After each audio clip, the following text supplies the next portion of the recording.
Hi everybody. Eloi, I'm so happy to do this video with you today. I know I've been asking you quite a few times to do this. It was complicated to catch you because you're never here, never in New York, always traveling. But now that you get to spend a little bit of time in New York for work, we finally found this perfect timing to do this video. So thank you so much. It's actually going to be my second video, and I'm so excited to do this with you because we will be talking about Thailand. And it's really a topic that I love to talk about because I myself lived there for 2 months. And I know it's nothing compared to you that spent 4 years there. Now. But yeah, it's super exciting. And also, the thing that I love is that it's not something super common for people to just move to Thailand because usually we hear about people going to, I don't know, to move in Australia or in the US like me, or maybe in Canada, or if it's Asia, maybe like Bali, it's more common for people to move. But I never hear people moving to Thailand in the long term, or at least more than a year. And it's not only Thailand, it's Chiang Mai. That is a town in the north of Thailand. Yeah, northeast of Thailand, a small town. So if you can visualize it, you have Phuket in the south and then Bangkok in the center. Yeah, and on the top. And on the top you have Chiang Mai. So that's where you moved, and that's even less common. So it's super interesting. And but yeah, spoiler alert, we're gonna do this video in French today, just because we wanted to have a more fluid discussion. Sorry, guys. And not miss any details, because I know Eloi has a lot of things to share and super interesting things. But for all my English speakers only, I will put the subtitles in English. Don't worry, I'm not forgetting you. So you won't miss anything, I promise. And yeah, I guess, I just wanted to say how we met, because it's quite a funny story. Last year we met in New York, actually. So he was here, and I was here for work for, I don't know, 2 weeks, or how long did you say? 2 months. 2 months? Oh, it was 2 months. Okay. But anyway, I was just going out of work at the end of the day, and I was going to take a city bike at the bike station. And it was one bike left, and we were both going for the same bike which happened to be broken. Yeah. And then, so it was quite funny. We looked at each other, and then I heard him cursing in French. And I was like, oh, you're French. And then we started to talk, and that's how it happened. So that's how you meet people in New York, in the street. But anyway, I guess we can start, and I'm going to stop talking because I talk too much already, but we can switch in French now. And yeah, I'll just ask you to introduce yourself very quickly, where you're from, what school you did, and then we can just dive into the topic. Okay, so hi everyone. Donc je m'appelle Eloi, 24 ans, bientôt sur mes 25. Et du coup, comment je suis arrivé en Thaïlande, et plus spécifiquement à Chiang Mai, c'est au sein de mon cursus à l'EDEC, du coup une école de commerce dans le nord de la France. J'ai fait un stage à Chiang Mai. Et par la suite, je suis retourné assez rapidement, quelques mois après, quand j'ai lancé mon aventure entrepreneuriale. Et voilà, depuis 4 ans maintenant, je vis de façon périodique à Chiang Mai, environ 8-9 mois par an à Chiang Mai. Okay.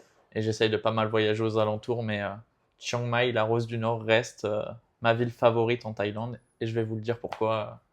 Et donc, pourquoi la Rose du Nord, du coup? C'est le nom c'est la traduction littérale de Chiang Mai en thaïlandais. Okay. Chiang qui veut dire ville, si je me trompe pas. Et Mai, nouvelle, mais dans le langage thaï, on dit aussi la Rose du Nord, Okay. qui est l'ancienne capitale du royaume de Lana, si je me trompe pas. Okay. La partie nord de la Thaïlande. Ok. Deuxième plus grande ville de Thaïlande. De Thaïlande, ouais. Donc la première étant Bangkok, du coup. Exactement. Okay. Et pour les Thaïs, on dit Klung Thep. On dit pas Bangkok. Ok. Ah, je savais pas du tout. Parce que le nom officiel de Bangkok est genre super long. Genre c'est le nom de ville le plus long du monde, je crois. Ah, donc ils ont un diminutif. Ils ont un diminutif en Thaï où on dit Klung Thep. Mais tu peux très bien dire Bangkok aussi. Et comment ils disent Chiang Mai? Chiang Mai. Ok. Tout simplement, du coup. Ok, donc qu'est-ce qui a fait que tu es allé à Chiang Mai? Est-ce que c'est une ville que tu avais déjà en tête? Est-ce que la Thaïlande, c'était un pays dans lequel tu voulais aller de base? Et si tu peux juste me dire comment tu es arrivé là-bas, quoi, en gros. Ok, alors déjà, j'étais jamais parti en Thaïlande avant. J'avais fait le Japon quelques mois plus tôt pour un voyage de sport. Et du coup, j'étais jamais allé en Thaïlande et il y a eu une opportunité professionnelle à proprement parler pour un stage dans une société. Et je me suis dit, pourquoi pas? Un peu la peur au ventre vu que j'y étais jamais allé et c'était vraiment Mhm. ma première expérience longue à l'étranger et loin de tous mes repères, entre guillemets, d'Européens, vu que c'est Mhm. vraiment Mhm. culturellement assez différent de la France. Et t'avais quel âge quand t'es parti? J'avais tout début 19 et après je suis parti sur mes 20 Ok. au bout d'un mois là-bas. Je sais pas, j'ai passé mes 20 ans là-bas Mhm. à Chiang Mai. C'est jeune quand même pour partir aussi loin. Tu connaissais des gens quand t'es parti ou t'es parti tout seul? Alors, pas du tout. Vraiment, mon seul contact sur place à l'époque, bah, c'était la société pour laquelle j'avais postulé et laquelle j'avais été recruté pour un stage. Du coup, j'avais pleine confiance en eux. Un peu la peur au ventre au début parce qu'on sait jamais Ouais. peu de contact, mais au final, ça s'est très bien placé. Et une fois là-bas, je me suis vite fait à la vie sur place Mhm. et bah, étant donné que c'était une structure française, enfin internationale, mais avec beaucoup de Français. Bah, je me suis pas mal, je me Mhm. suis rapidement intégré à l'équipe et c'est pour ça que ma première expérience n'était pas la plus, comment dire, la plus immersive au possible, mais ça m'a donné un bon aperçu de la Thaïlande et Mhm. c'est C'est pourquoi ça clair. m'a donné envie de revenir quelques mois plus tard, quelques Mhm. années plus Ok. tard, 1 ou 2 ans plus tard. Puis j'imagine que du coup, le fait que ton entreprise était française, entre guillemets, c'est une méthode douce de t'intégrer dans le pays et c'était pas, il n'y avait pas ce choc brutal, le choc des cultures, comme Et certaines personnes peuvent avoir, quoi. exactement, ouais, c'était bah, évidemment t'es jeté, on va dire, dans le grand bain quand t'arrives là-bas, Mhm. t'es mélangé avec des Thaïs, mais au quotidien entre guillemets, je fréquentais pas mal de Français, du coup ça fait un bon Bonne tampon, trans... Ouais. on va dire, entre les deux cultures. Et ouais, les voyages d'après, je me suis vraiment plus immergé et j'ai tout aussi adoré. Mhm. Du coup, c'était comment dire, une transmission douce. C'est ça, ok. Et donc, ton stage était de combien de temps? C'était initialement 6 mois et en fait après on devait avec les semestres etc. On devait avoir une période de je crois 2 mois de vacances supplémentaires mais au final je suis resté 8 mois là-bas. Ça Ok, m'a tellement plu du coup je suis t'as rentré en France prolongé. quelques jours avant la reprise des cours et j'étais super heureux de rester un peu plus longtemps là-bas et tant sur le plan pro que la vie là-bas j'ai adoré du coup c'était Mhm. vraiment l'occasion de rester là-bas et c'est pourquoi dès que eu l'occasion d'y retourner, bah, j'y suis retourné 2 ans, 1 an, 2 ans après, je crois, quelque Ok, chose comme ça. donc comment t'es passé du coup de tes 8 mois de stage à maintenant 4 ans que ça fait que t'es là-bas? Et bah du coup, vers la fin de l'EDEC, j'avais mon projet pro personnel, du coup un projet entrepreneurial, et c'était en plein Covid. Et du coup, je bossais de chez moi et j'avais ma seule envie, c'était de retourner à Chiang Mai. Ça me manquait trop et puis voilà, la vie là-bas est toute calme comme on le verra par la suite. Et du coup, bah, j'ai dû attendre un peu avec le Covid. Mhm. Et dès qu'ils ont réouvert les frontières, je crois que c'était en 2021, février, quelque Mhm. chose comme ça, j'ai pris le premier vol, j'ai fait ma quarantaine à Bangkok. Et après j'ai plus jamais quitté Chiang Mai, on va dire ça comme ça, depuis 4 ans maintenant. Et je pense que je risque pas de la quitter de suite. C'est Ça vrai. restera mon pied à terre pour longtemps, je Est-ce pense. que pour le moment c'est vraiment l'endroit où tu te sens le mieux, où tu te sens le plus chez toi ou qu'est-ce Euh, qui fait en fait que qu'est-ce que t'aimes tant à propos de Chiang Mai et qui fait que t'aimes vivre là-bas? alors, je pense déjà, je vais pas dire le climat. Je pense que c'est vraiment la culture et la façon de vivre qui m'a vraiment plu. C'est-à-dire? Je me sens très bien en France, j'ai grandi en France, mais je sais pas, quand je suis arrivé en Thaïlande, j'ai tout de suite compris qu'il y avait une facilité de vivre là-bas qui était très appréciable. Après, c'est peut-être parce que, évidemment, on est étranger, du coup, on n'a pas tous les problèmes qu'ont les Thaïs et même au niveau du pouvoir d'achat, qui joue beaucoup, je pense.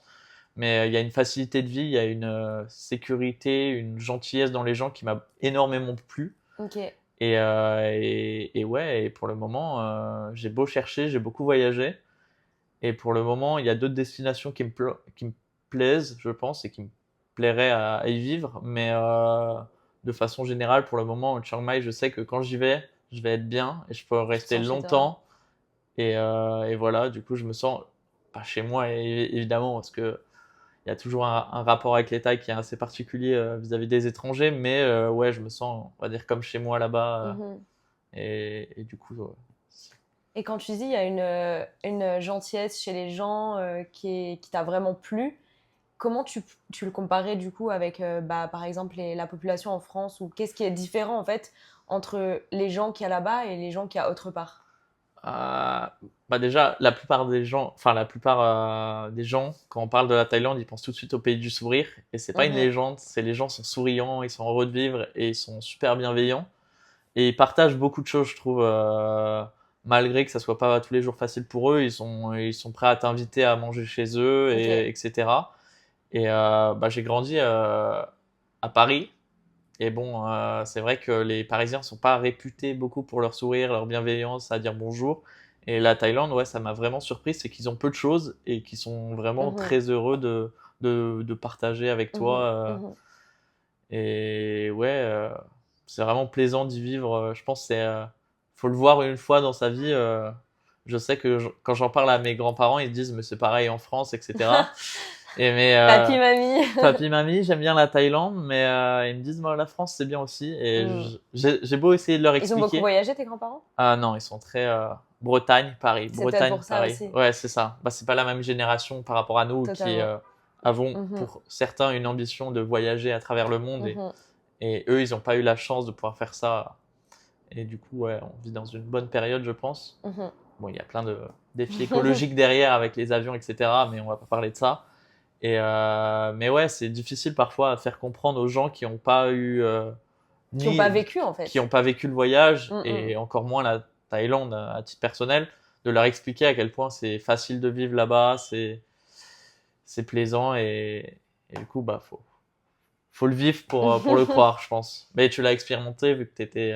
Bon, du coup, j'y étais que 2 mois, hein, donc c'est rien par rapport à toi, mais ça m'a quand même permis de rester assez pour me sentir immergée dans le pays et sentir ouais, l'atmosphère, les gens. Enfin, moi, j'ai vraiment le même avis que toi, hein, la même opinion. Et c'est vrai que quand tu voyages beaucoup ou quand tu visites d'autres pays, j'ai l'impression que c'est souvent les pays qui sont le plus pauvres, qui ont le moins, tu vois, les populations qui ont le moins, qui sont les plus accueillantes, les plus gentilles et qui donnent le plus en fait. Et ça m'a fait pareil quand je suis allée en Amérique du Sud par exemple et dans d'autres pays en Asie. Au Cambodge par exemple, qui est je pense un des pays les plus pauvres d'Asie du Sud-Est, Je crois, oui, avec le Laos, je crois que avec c'est le Laos, ouais. l'un des plus Et pauvres. c'est là où j'ai vu les gens les plus mais gentils et généreux quoi. Ouais. Donc, Et je pense que c'est même plus globalement avec les pays d'Asie, je sais pas. Enfin, j'ai voyagé aussi au Japon et en Corée du Sud, qui sont aussi des pays à l'inverse de la Thaïlande, beaucoup plus développés. C'est vrai qu'il y a une gentillesse, mais il y a aussi une légère froideur vis-à-vis. Ils sont beaucoup plus froids par rapport aux étrangers, je trouve, que les pays d'Asie comme la Thaïlande, le Cambodge, le Laos, etc. Et du mhm, coup, je sais pas si c'est le pouvoir d'achat qui fait ça ou. peut-être, ouais. Ok. Et donc, du coup, si on fait juste, on fait un pas en arrière, le premier jour où tu es arrivé, ton tout premier jour en Thaïlande, quel a été ton premier feeling, ta première impression? Genre, est-ce que tu t'es imaginé direct vivre là-bas pendant autant de temps ou c'était vraiment à des années-lumière de toi de t'imaginer ça? Alors déjà, avant même de partir, j'avais beaucoup d'a priori sur la Thaïlande. Bon, on connaît tous les a priori, je pense. Au final, ça s'est vite C'était quoi estompé. tes a priori? Un pays ultra touristique qui tournait que par rapport à ça, principalement ça, Ok. qui faisait chaud, etc. Mais ça s'est vérifié par la suite. Du coup, Pourtant, Chiang Mai, j'ai l'impression que c'est pas l'endroit le plus touristique de la Thaïlande, non? ouais, mais je globalisais beaucoup, et au final, ouais, c'est pour ça l'une des raisons pourquoi j'aime Chiang Mai par rapport au sud, aux villes plus touristiques, Bangkok, Phuket, etc. Mais du coup, ouais, je partais avec beaucoup d'a priori. Bon, le premier qui s'est rapidement vérifié, c'est la chaleur. Je me rappelle à ma première escale, ma seule escale en arrivant à Paris-Bangkok, la, la porte de l'avion s'ouvre et on passe du coup dans l'aéroport, mais il y a pas de climatisation à un moment. Et je me Hmm, rappelle, c'est la première impression où j'ai entre guillemets foulé le sol thaïlandais. mhm. Cette sensation de chaleur, de comment dire, ça pèse sur nous. Il fait chaud, il fait humide, et c'est vraiment la première impression. Je me suis dit, Oh là là, je vais devoir tenir 6 mois ici, sous ce climat, ça va être dur. Ouais, en plus, toi qui es de Paris, bon, Ouais. c'est pas le même climat, quoi. Du coup, j'avais vachement peur par rapport à ça. Mhm. Et au final, ça s'est super bien passé, mon acclimatation. Du coup, ça, c'était vraiment la première expérience, mais c'était entre guillemets au sein de l'aéroport. Et une fois que je suis arrivé à Chiang Mai, 1 heure de vol plus tard, la première impression, c'était le premier souvenir que j'ai, c'est dans le taxi qui m'emmenait jusqu'à mon logement. C'était, je regardais la route. Bon, déjà, il roule à gauche. Du coup, par rapport à la France, ça change.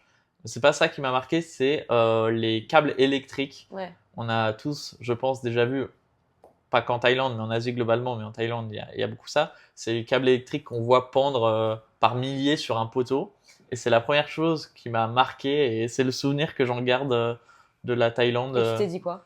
Je me suis dit, c'est pas un jugement de valeur, je me suis dit, ah ouais, c'est vraiment différent, c'est beaucoup plus simple qu'en France. C'est pas... C'est différent, quoi. Et après, j'ai su qu'en fait, au lieu de retirer le câble et en remplacer un, en fait, il les accumule et du coup, il les laisse. Ok. Et du coup, ouais, voilà. C'est le Ok. premier souvenir que j'ai de la Et Thaïlande. là, tu t'es dit, ouais, c'est un autre monde, quoi. Ouais, C'est différent. c'est une autre immersion. Et Mhm. bon, j'avais voyagé avant, mais ouais, du coup, c'était vraiment, je pense, le premier pays où il y avait vraiment, évidemment, il y a la mondialisation et tout, mais il y avait vraiment une différence visible et culturelle. Par exemple, là, on est à Mhm. New York. Bon, il y a évidemment le monde new-yorkais, mais c'est quand même en, en vérité assez proche de Paris, Mhm. du mode de vie, Complètement. etc. Ouais, complètement. Armi- C'est la Avec même plus culture. d'éclairage, etc. Mais ouais, là, en Asie, c'était vraiment le Ok. premier choc Ok. culturel. Et ok. Et du coup, comment est-ce que donc après ton stage, quand tu es revenu la deuxième fois, tu m'as dit que pendant ton stage, c'était plus avec des Français, avec les gens de ton entreprise, du coup. Et ensuite, quand tu es revenu, comment tu as réussi un peu à t'intégrer différemment? Est-ce que tu as rencontré des locaux? Est-ce que tu t'es fait des amis là-bas et comment? Et est-ce que du coup, la barrière de la langue, c'est devenu un problème pour toi ou une difficulté à un certain moment? Ok, bah du coup c'est drôle que tu en parles parce que du coup la deuxième fois où je suis venu c'était 2021 je crois, 2022, 2021 pardon. Et du coup pour avoir un visa là-bas je devais étudier le thaïlandais. Mhm. Et du coup bah ça m'a jeté dans le grand bain on va dire ça comme ça où j'ai dû bah, apprendre le thaïlandais et ça m'a naturellement poussé à côtoyer beaucoup plus de thaïlandais Mhm. pour on va dire practice mon thaï. Et du coup, bah là, c'était vraiment une vraie immersion où j'allais au contact des Thaïlandais et pas seulement au restaurant leur commander des choses. C'était là, j'essayais vraiment d'interagir avec eux. Et du coup, c'est comme ça que j'ai vraiment découvert la vraie culture thaïlandaise, etc. Et au fur et à mesure, après, bah du coup, j'ai commencé à me faire des amis thaï. Ensuite, je me suis inscrit au Muay Thai. Et c'est là où vraiment j'ai commencé à côtoyer au quotidien des Thaïlandais et c'est devenu des Ok. potes avec qui je m'entends aujourd'hui. Et du coup, ouais, c'était vraiment un switch par rapport à à ma première expérience, que je regrette pas. Mais du coup, là, ouais, c'était vraiment une vraie immersion dans la Mhm. culture thaï. J'ai découvert des plats que tu trouves pas dans les restaurants, etc. Du coup, c'était vraiment cool. Des trucs plus que si tu t'entoures pas de locaux que tu n'aurais pas Ouais, eu accès peut-être. exactement, c'est Ok. ça, des plats qu'ils mangent un peu comme je vais prendre un exemple assez bizarre, mais par exemple en France, un bœuf bourguignon, tu manges ça pas tous les jours au restaurant, tu trouves Mhm, pas mhm. ça. Et bah, du coup, ils ont la même chose là-bas où c'est des plats Ok. qu'ils font en famille, Que si tu le sais etc. pas, Ouais, tu tu peux vas pas le pas demander trouver. à la Ok. carte. Est-ce que du coup tu dirais que le fait de te diriger vers ce type d'immersion quand tu déménages dans un nouveau pays, ou vraiment d'essayer de t'immerger dans la culture et de t'entourer de locaux et j'imagine que tu dois un peu te forcer au début forcément, sinon bah, tu vas faire la facilité et tu restes avec les gens de ta communauté, on va dire. Est-ce que tu penses que c'est une recommandation que tout le monde devrait suivre pour avoir une meilleure expérience? Moi, je pense, enfin, c'est ma vision des choses, c'est quand, dans tous les cas, quand on part dans un pays, je pense sur le long terme, la Mhm. moindre des choses, c'est d'essayer de faire un pas vers les locaux. Et je pense que, ouais, commencer à parler thaï, c'est vraiment, C'est ce qui t'a aidé. c'est ce qui aide et je trouve que c'est enrichissant personnellement. Et même au quotidien, c'est vachement utile de parler thaïlandais, mais c'est Mhm. surtout, bah, ça montre que tu fais un pas vers eux et tu seras jamais considéré comme un thaï, mais ils prennent ça avec, ils sont très reconnaissants de faire un pas et Un signe même, de respect peut-être. ouais, c'est ça, et de t'intéresser vraiment à eux et leur façon de vivre et ne pas être uniquement Mhm. là comme un étranger qui vient dépenser son argent et vivre comme un Mhm. étranger Mhm. en Thaïlande. Bah, je trouve ça, Et t'as vu la différence à partir du moment où t'as commencé à être un peu à l'aise en Thaï et Ouais, la relation avec les Thaïs est évidemment, bah, il y a le tourisme, il tourne pas mal autour du tourisme, même si à Chiang Mai, ça c'est pas, je vais pas dire préservé, il y a du tourisme, mais c'est pas non plus le sud. Du coup, je vais pas dire il y a deux facettes des Thaïs, mais quand tu commences à leur parler, ils sont beaucoup plus ouverts, Mhm. et ouais, ils sont beaucoup plus généreux, beaucoup plus encore plus souriants que Ok, quand tu es ok. un simple touriste. Ouais. Et ouais, ils sont vraiment reconnaissants, ils disent oh, et puis c'est rare de voir, on va dire les mots crûment, ils nous appellent les farangs, qui veut littéralement dire l'étranger en fait. Ok. Si un Thaï vous appelle le farang, c'est parce que les premiers étrangers étaient principalement français. Et Hmm. du coup, farang, c'est le français, mais en termes plus général, maintenant, le farang, c'est l'étranger. Ok. Et ils n'ont pas honte de dire, bah, t'es l'étranger. En France, Ok. ça ne nous viendrait jamais à Ouais, l'esprit de dire ouais. à un touriste, bah, t'es l'étranger. Et là-bas, bah, ils t'appellent le farang. Et du coup, voir un farang qui parle thaï, bah, ils sont en mode, oh, c'est surprenant. Ah ouais, Et d'accord. du coup, ils sont super intéressés. Ils commencent à dire pourquoi tu parles thaïlandais. Parce que j'imagine qu'il n'y a pas non plus tous les expats qui font l'effort d'apprendre la langue, quoi. Surtout que ça doit être dur à apprendre le thaï pour le coup. Ouais, bah, du coup, c'est pas du tout le même alphabet. C'est un alphabet dédié. Il y a 5 tons. Ce qu'on n'a pas du tout en langue française. On n'a pas les notions de ton. Et du coup, ouais, c'est vachement difficile. Le parler, je vais pas dire que c'est impossible. Ça reste accessible. Il faut de la volonté. Mais alors, l'écrire et le lire, ça reste, C'est autre chose, quoi. c'est autre chose. Je vais pas dire que tous les étrangers font l'effort d'aller, de parler thaï, mais globalement, ceux qui restent là depuis plusieurs années, ils essayent quand même. Et puis au quotidien, c'est comme je le disais, c'est beaucoup plus facile, beaucoup plus Mhm. agréable. Du coup, ils sont quand même Ok. beaucoup à essayer de faire le pas, mais je dirais en vrai 50-50. Il y en a Ok. qui aiment bien rester dans leur. Ouais, bah oui, de toute façon, il faut tout, hein. Ouais, il faut Il y tout a pour faire toujours un de monde, tout, hein. exactement. Et du coup, est-ce que tu pourrais nous décrire un peu visuellement à quoi ça ressemble Chiang Mai en tant que ville, au niveau architecture ou paysage, etc., juste pour qu'on arrive à visualiser un peu mieux. Et je pense que j'essaierai de mettre des petites photos, si tu peux m'en envoyer Pas de dans la souci. vidéo pour imager un peu juste qu'on... C'est vrai que Chiang Mai, je pense pas que c'est la ville la plus connue non plus en Thaïlande, hein, en tant que touriste européen. On connaît Phuket, on connaît, bon voilà, tout ça. Mais voilà, juste pour imaginer un peu plus à quoi ça ressemble. Alors, comment décrire? Tu vois, Bangkok, Mhm. et ben c'est l'opposé. Ok, Il y a pas de grands buildings, c'est des petites maisons, c'est dans une vallée entourée de montagnes. ok. C'est Euh, grand ou pas Chiang Mai en termes d'habitants? alors la province de Chiang Mai, je crois qu'il y a plus d'1 million d'habitants, Ok. mais la ville de Chiang Mai, à proprement parler, il y a 300 000 habitants. Ah ouais, ok. C'est pas immense, mais Quand même. une petite ville Mhm. sympa. Deuxième plus grande ville de Thaïlande, Quand étonnamment. même. Donc c'est pas rien finalement. À noter. Et du coup, bah, la ville est construite autour de la vieille ville, le carré, Ok. entouré de douves un peu à la Moyen Âge. Et du coup, toute la ville s'est étendue autour de ça. Et il y a pas mal de maisons traditionnelles. C'est pas des maisons en bois non plus, mais ça reste. J'aime dire que c'est une ville à taille humaine à proprement parler. Et du coup, ouais, c'est dans une vallée, du coup, dans le nord de la Thaïlande, dans une vallée entourée de montagnes. Ok. Du coup, voilà comment je décrirais Chiang Ok. Mai. Tu trouves ça joli, coloré, charismatique, Je peux pas dire enfin charismatique. charmant. Je veux dire c'est mignon. C'est Ouais, mignon. Ok. c'est mignon. Ouais, je vais dire ça. Et c'est surtout à taille humaine. C'est pas la mégalopole Mhm. de Bangkok avec tous ces bruits, etc. Là, c'est à 30 minutes en scooter. On peut être en pleine campagne dans des rizières Mhm. magnifiques, aller faire des treks, La nature est etc. comment autour? Verdoyantes. Ok. Dans la Euh, Thaïlande quoi. la Thaïlande, exactement. Des grandes, on va dire la jungle. Mhm. Tout autour, il y a plein d'activités à faire dans la nature. Du coup, c'est vraiment pour ceux qui aiment la nature, je pense que Chiang Mai, c'est Mhm. le bon plan en Thaïlande. Et c'est quoi bah du coup ton activité préférée à faire là-bas, ton truc préféré qui te Alors, rend le plus heureux quoi? j'ai un petit rituel. À chaque fois que je reviens à Chiang Mai, la première chose que je fais, c'est l'après-midi, je vais à Doi Suthep.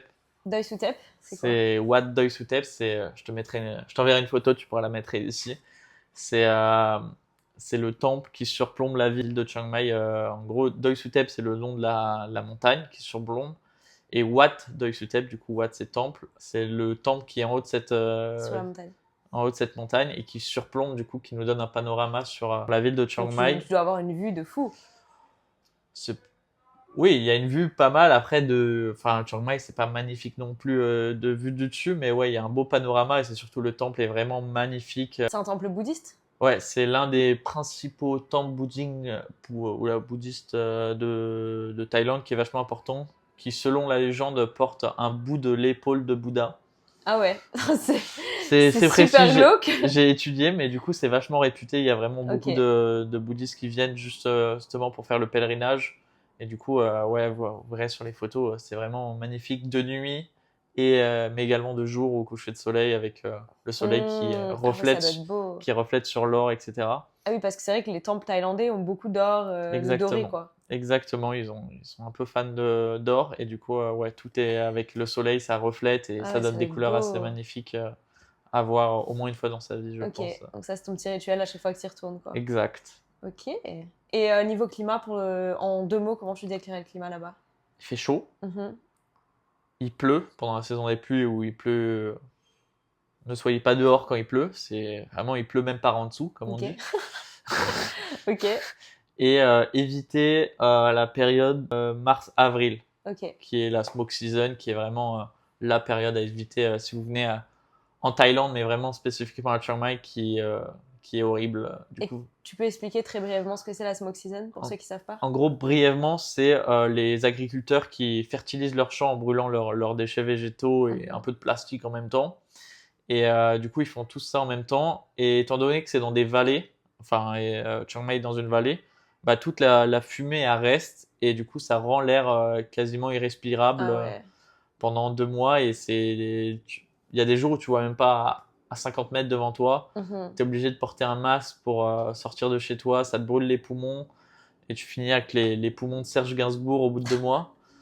Et, euh, Ok. et, et ouais, si on regarde le classement des villes polluées, tu verras que Chiang Mai, mars-avril, c'est numéro uno dans le monde et Ah ouais, c'est d'accord. largement devant les villes chinoises industrielles. Donc, toi, quand t'es là-bas et que c'est la smoke season, du coup, j'imagine que tu restes pas, t'essayes Ouais, de partir pendant la saison, quoi. c'est ça. Il y a des années où ça va, où on peut rester, ça reste supportable, mais il y a des années où bah, la plupart des expatriés qui ont la chance de pouvoir Hmm. partir, et bah, ils vont dans le sud où Mhm. c'est beaucoup plus Dans le sud, où, par exemple? Krabi, beaucoup à Koh Samui aussi. Ok. Ok. Et j'imagine que, ouais, comme tu dis, c'est plutôt un privilège d'expatrier, du coup, de faire Ouais, ça. Les locaux peuvent pas se permettre. Donc, en fait, les gens, les habitants restent là-bas, quoi. Enfin, ils ont pas le c'est choix. ça. Donc, Et ils même, font avec. ils sont pas fumeurs, mais c'est comme si. Ouais. Ok. C'est un peu triste. Mais... Ouais, c'est triste. Et j'aimerais bien parler un peu de nourriture aussi. J'adore parler de nourriture. C'est quoi ton plat préféré thaïlandais? Ouais, il y en a beaucoup. Ah, je peux en citer deux, Vas-y, je me permets. cite-en deux. Alors, le matin, mon petit rituel, c'est mooping. C'est des Whooping. brochettes de porc. Tu pourras mettre des photos aussi, j'en ai. Ok, C'est les Thaïs adorent ça. C'est des brochettes de porc hachées avec du lait de coco. Et du coup, intéressant. ils prennent ça au petit-déj avec du riz gluant, Ok, du kai nio, comme on appelle ça en langage local. Et du coup, ça, c'est mon petit rituel du matin. C'est vraiment typique et c'est vraiment pas mal. Ça tient au ventre. Et le plat typique, si je devais en retenir qu'un et en choisir qu'un, c'est assurément le khao soi, qui est vraiment un plat, une soupe typique du nord de la Thaïlande, qui est une soupe de noodles, de mhm, curry, et après on met généralement du poulet, du khao soi kai, comme on dit. mhm. Et du coup, ouais, c'est vraiment typique du nord et c'est superbe. Miam, ça me donne faim. Ils font ça avec du lait de coco ou c'est quoi la base de la soupe? C'est curry, lait de Lait de coco et coco. après des noodles, quoi. Ok, j'adore la nourriture thaïlandaise, c'est tellement bon. C'est Je me varié. rappelle quand j'étais là-bas, je mangeais du mango sticky rice tous les jours. C'était C'est un enfin, peu mon stéréotypé, mais petit c'est vrai. péché mignon. Ouais, je sais. Je suis pas restée assez longtemps en Thaïlande pour être une vraie locale, tu vois. Ouais. Donc, il y a Non, sûrement plein de plats que je connais pas. ah, c'est super varié, surtout la cuisine. Bon, dans le sud, ça tourne pas mal autour du poisson, etc., Ouais, des crevettes. ouais, Dans le c'est ça. nord, il y a beaucoup plus de poulet, de porc, Mhm. etc. Mais ouais, ils ont peu d'ingrédients, mais étonnamment, ils font plein de variations où ça change vraiment Mm. le goût. Bah, ils mangent simplement, quoi. Ok, cool. Ok, dernier petit point que je voulais aborder, parce que du coup, je pense qu'on a couvert pas mal de sujets déjà, mais j'aimerais bien que tu nous racontes un petit fun fact ou une petite anecdote pour conclure quoi, le sujet Thaïlande, le sujet Chiang Mai. Ok. Petite anecdote sur Chiang Mai et sur l'expérience là-bas, je dirais. Il y a deux événements à pas louper. Il y a le lâcher de lanterne Loy Krathong, qui se déroule au novembre. Cette année, c'est le 16. Je n'y serai pas malheureusement, mais tout le monde a déjà vu des images de magnifiques lâchers de lanternes. Et bah, ça se passe. Il y en a partout dans le monde, je pense, mais à Chiang Mai, c'est connu pour ça et c'est magnifique. Et il y a aussi Songkran, qui est la fête de l'eau. La fête de l'eau. La fête de l'eau, effectivement. Et du coup, pendant 3 jours, toute la Thaïlande, mais principalement Chiang Mai aussi, c'est vraiment réputé pour ça, deviennent la plus grande bataille d'eau du monde. Mais non. Et du coup, pendant 3 jours, tout le monde se balade énorme. avec des pistolets à eau, des seaux d'eau dans la rue. T'as beau être à scooter, on t'arrose et tu peux arroser qui tu veux. Et tu peux rien dire, c'est bonne ambiance. Les gens, ils sortent tous leurs tuyaux d'arrosage dans la rue. Ça devient une piscine géante. C'est énorme. Les gens sont en maillot de bain, ils mettent leur piscine dans la rue et tu peux arroser qui tu veux et tu n'auras aucun problème. Et et ça dure combien de temps, ça? Ça dure 3 jours non-stop. Ah ouais. C'est sympa, mais parfois, quand tu veux juste aller le soir manger et tu reviens trempé, mais ça fait partie du folklore. Et en vrai, c'est super. Les gens tu participes, toi, quand ça se passe? Bien sûr, moi j'adapte mon scooter, je mets des portes pistolets à eau et j'adore. Et tout le monde joue le jeu, hein. C'est super cool. Ça doit être bonne ambiance. C'est super bonne ambiance. Les touristes qui sont pas préparés à ça, ils sont en mode qu'est-ce qui se passe et ils s'énervent. J'imagine qu'il y a des gens qui savent même pas parce que j'ai jamais entendu parler de ça, moi. J'ai des souvenirs d'étrangers qui arrivent avec leurs valises et qui cherchent leur hôtel, mais du coup ils sont submergés. Comment être traumatisé pour ton premier jour en Thaïlande? Mais c'est super bonne ambiance. Tu pourras mettre des photos, des vraies vidéos. On va avoir plein de photos à mettre dans la vidéo. J'adore. Ok. Bon, bah, je pense qu'on a parlé pas mal de sujets là déjà, non? Je pense qu'on a. Je pourrais en parler des heures de Chiang Mai. On a une bonne idée de à quoi Chiang Mai ressemble.